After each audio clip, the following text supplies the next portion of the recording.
E aí, galera, falei lá nos stories, né, que a gente ia entregar a crítica do novo filme dos Cavaleiros do Zodíaco. Voltei agora há pouco para casa, todos os grupos de WhatsApp bombando, querendo falar sobre esse filme, bem e mal. Eu tive duas pessoas que foram assistir o filme comigo, tive mais 3 amigos que já foram assistir. Tá extremamente oposto, né? Não tem um caminho único para crítica. Eu acho que a minha própria visão do filme passa pelos dois extremos. Então, tentarei aqui ser breve e contar para vocês o que de fato eu achei e por que eu achei isso do filme. Primeiro ponto, a nota que eu deixo para o filme, 6,5. Essa é a minha avaliação geral do filme dos Cavaleiros.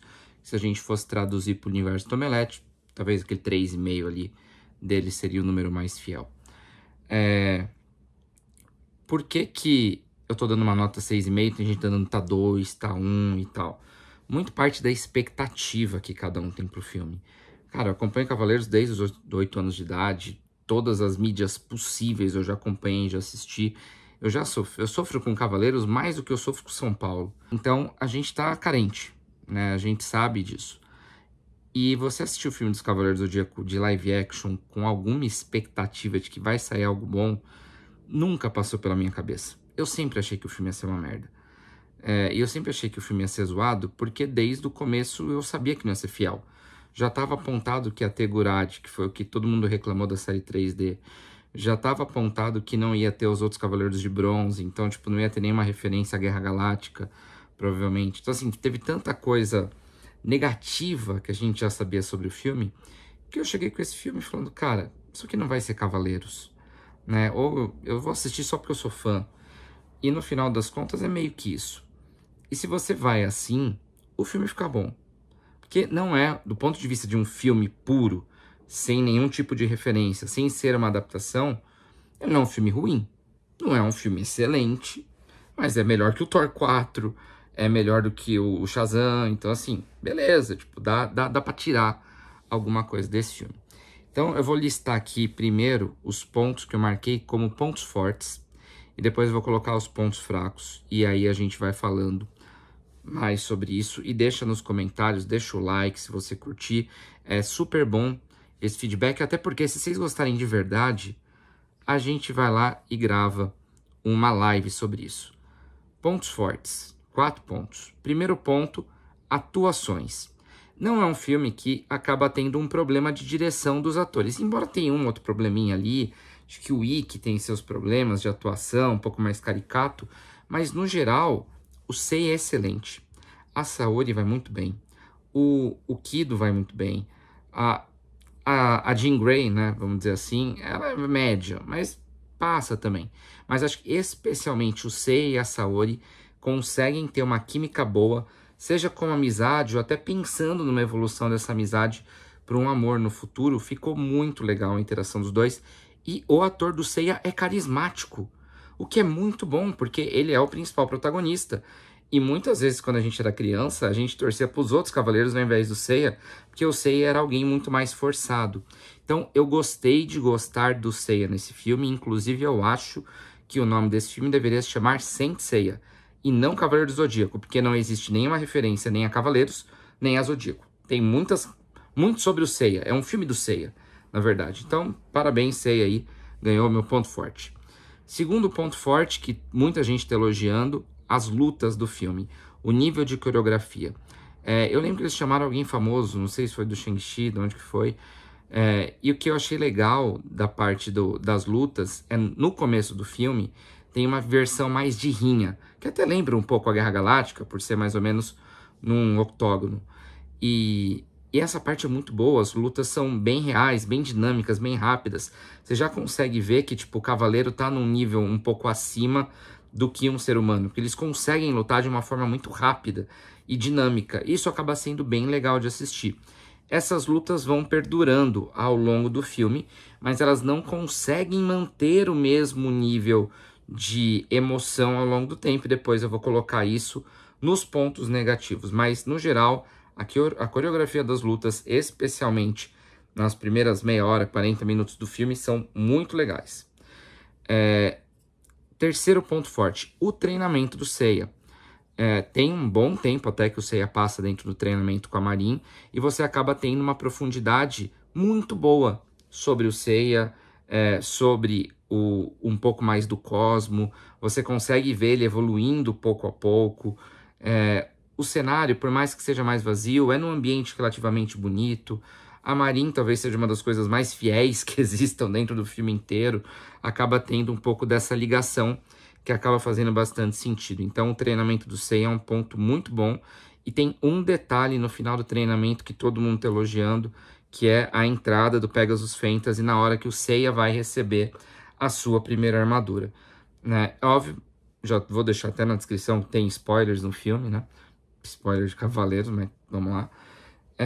Na hora que ele tira a armadura, né, que ele consegue vestir pela primeira vez, toca a música do Pegasus Fantasy, vem uns efeitinhos até ao redor dele, mas é meio broxante, pra falar a verdade, porque vem aqueles efeitos, você acha que ele vai ter uma armadura legal, né?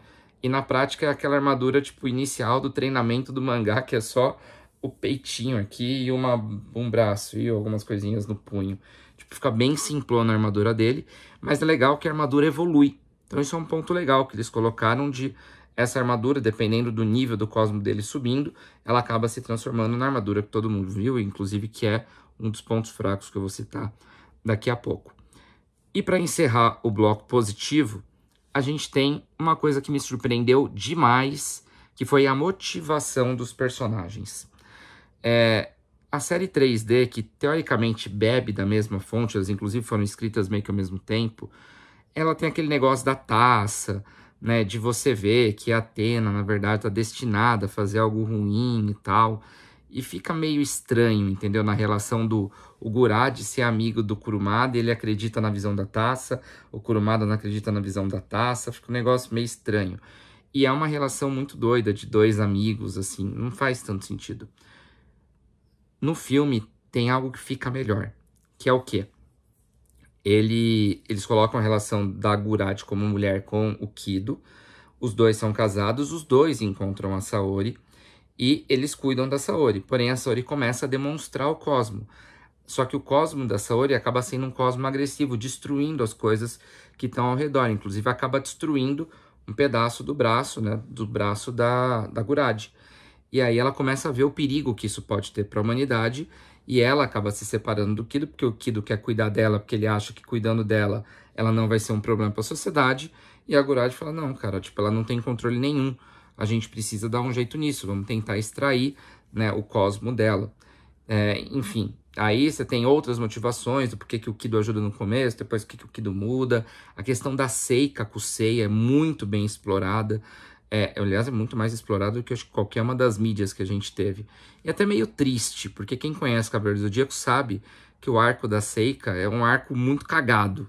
Né? Ele é praticamente usado no começo e depois ele só volta lá no final do anime de uma forma tipo, cara, a gente esqueceu de escrever isso aqui, vamos colocar um ponto final na história da Seika porque tá faltando. Tipo, é muito mal feito na série original, mas no filme eu acho que essa relação, né, dele com ela foi super bem construída, só não sei o que isso vai gerar lá na frente, né? Então fica essa curiosidade.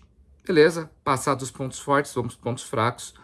O primeiro deles eu vou colocar a trilha sonora. Tem um momento lá, Pegasus Fantasy, que é meio orquestrada, tal, na hora que você veste a armadura, mas é só aquilo, tá? Não tem emoção que a gente está acostumado a ver no anime de Cavaleiros. E a gente sabe que a trilha sonora em Cavaleiros é uma das coisas mais legais da série.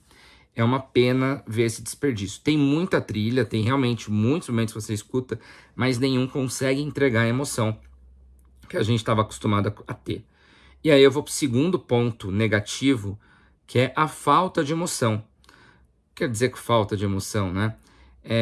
Tem coisas que você tem no desenho japonês quando você está assistindo que te fazem vibrar. O que faz você vibrar? Cara, um golpe numa hora separada, um grito. Não tem grito. É estranho você assistir Cavaleiros sem a galera gritar, né? Talvez se eu visse com uma tradução japonesa, eu tivesse um pouco desse feeling. Mas tem uma coisa que faltou que não pode faltar. Você pode não adaptar um monte de coisa. E aqui eu não estou nem reclamando da fidelidade da adaptação, porque eu já falei sobre isso no começo, eu já desencanei disso em Cavaleiros. Mas você não usar os golpes é praticamente desperdiçar a coisa mais importante de Cavaleiros. Você assistiu um filme onde o Seiya solta o Meteoro de Pégasus, o Ikki solta a Ave Fênix, ele solta o golpe fantasma. Em nenhum momento o golpe tem nome. Cara, tipo, cadê o coração de Saint Seiya, entendeu? Essa parte doeu, né? É pequena, eu não tô reclamando dos nomes. Chama do que você quiser, mas não tira esse momento de mim.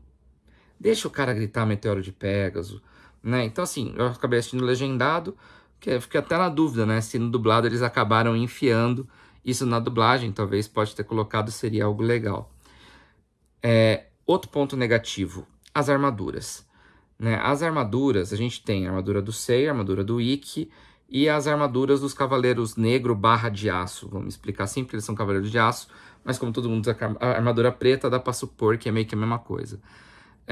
É uma coisa medieval, meio genérica, que ocupa o corpo inteiro, não tem muita identidade. A do Fênix tem uma coisa legal só, que são as penas atrás, que ainda parece que é um negócio que não é permanente, de vez em quando só que aparece. Mas assim, falta a identidade que a gente está acostumado. Isso pode ser um problema futuro? Talvez não, porque o filme termina com as armaduras sendo destruídas. Então elas vão voltar, elas podem voltar de alguma outra forma. Então eu acho que é um erro consertável. Deve ter muito a ver com o dinheiro para você poder fazer. Mas não pegou bem. O negócio do Ikki parecia o capacete do Magneto. Ficava extremamente bambo na cabeça dele. Né? No caso do Seiya, acho que até a armadura ficou um pouquinho mais presa no corpo, melhor com o movimento. Mas não tem a identidade que a gente está acostumado, né? O brilhantismo. Podia ser algo melhor. Você pode estar falando, eu tô reclamando da fidelidade. No começo eu falei que eu tava cagando pra fidelidade. Cara, talvez eu tô falando mais relacionado à fidelidade do roteiro, né? Aqui são detalhes que, tipo, te fazem comprar mais e ter um pouco daquele feeling, né, nostálgico. Porque no final do dia, pra mim, esse filme, ele é o remake de Cavaleiros. Eu não estou cobrando que você siga o roteiro original. Eu só estou cobrando que eu sinta emoções que eu estou acostumado a ter nos Cavaleiros. E aí eu venho pro último ponto negativo, que é o desperdício de potencial. O que eu quero dizer com isso? Cara, Cavaleiros tem um universo gigantesco. Você está fazendo um filme de introdução a esse universo, inclusive chamando de Cavaleiros do Zodíaco. Você explora a aparição de outros cavaleiros com um detalhezinho pequeno, numa outra frase, ao invés de pegar o treinamento do Seiya e colocar a explicação das constelações. Em nenhum momento alguém fala que ele é o Pégaso por causa da constelação e que existem tantas constelações e que tem tantas ao redor do Sol e que poderia ter os de ouro e que pode ter outros cavaleiros de bronze. Tem uma outra coisa muito bizarra que é você chama Marin de armadura de prata. Por que não chamar de Marin de armadura de águia? Tem um monte de cavaleiro de prata que você vai acabar explorando em outros filmes. Se isso der certo, qual o sentido de você chamar ela do negócio mais simples? Parece aqueles erros da dublagem da Gota Mágica que você chamava tipo Jabu de Capricórnio, sem saber que ia ter o Cavaleiro de Capricórnio lá na frente. Né? Então, você tem no começo do filme, né, uma luta totalmente em CG entre o Sagitário e o Capricórnio, falando nada. Tem dois caras lutando no céu, cai um com a Saori e um velho acha. E o Aioros nem fala. Não tem voz do Aioros. Né? Não tem, ele entrega, fala, olha, eu te entrego ela aos meus cuidados, cuida, não sei o que e tal. Não tem isso, entendeu? Então, parece que, tipo, você não quer explorar o universo. O que tem o seu lado bom, porque realmente o filme é bem contido, só no universo do Seiya ali, do problema da relação entre o Kido e a Agurade, o que é bom para o desenvolvimento e para a motivação dos personagens, mas tem coisas simples que poderiam ser adicionadas que resolveria. Outro caso simples, tem um personagem que tem uma trança, é alto pra caramba. Quem é esse personagem? É o Dócrates? Pode ser, sei lá, Hércules, pode ser o Shiryu, porque é um cara cabeludo, pode ser. Então assim, fica um negócio tão solto, tão fraco, que aquele personagem serviu pra nada. Né? Ele serviu o quê? Só pro Fênix dar o golpe fantasma de Fênix, num cara genérico que nem matou, né? Então assim, essa parte do desperdício de potencial que a gente tem é algo que desanima um pouco. Porque você termina o filme, né, e falando o spoiler final, né, Você termina a relação da Gurad com o Kido, tipo, beleza, isso foi resolvido. A Saori se transforma na Athena. O Ikki entende que não vai ter como matar a Athena ali. Ele pega a armadura de Sagitário e foge com a armadura de Sagitário, dando a entender que a próxima saga são os Cavaleiros indo atrás do Fênix para tentar recuperar a armadura de Sagitário. Só que você não entende por que o Ikki está fazendo aquilo.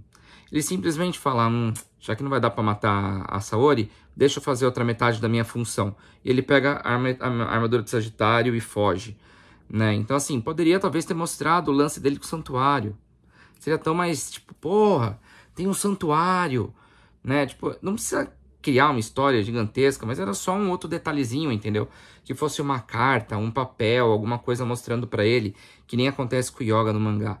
Então, assim, tem coisas que são pequenas, mas que são aquele toque que você poderia fazer um filme que teoricamente já não está sendo feito para o fã, porque você já não está se importando mais em respeitar a obra clássica, mas que você poderia colocar um outro tapa ali que ia criar um hype, uma vontade de assistir mais o segundo filme. Então acho que assim, são esses pontos negativos que me fizeram tirar esses 3,5 pontos. Os pontos positivos que me fizeram levar a nota 6,5. É um filme que divide opiniões, porque ele tem pontos fortes, ele tem pontos fracos, os pontos são extremados, mas mais que importante que isso é escutar a sua opinião, saber o que você achou desse vídeo. Desculpa pelo formato, por estar assim, cara, filho pequeno, são 1 e pouco da manhã, amanhã você tá trabalhando 9 horas, tem que estar de pé já na empresa, então um beijo pros senhores, e a gente se vê em breve. Valeu!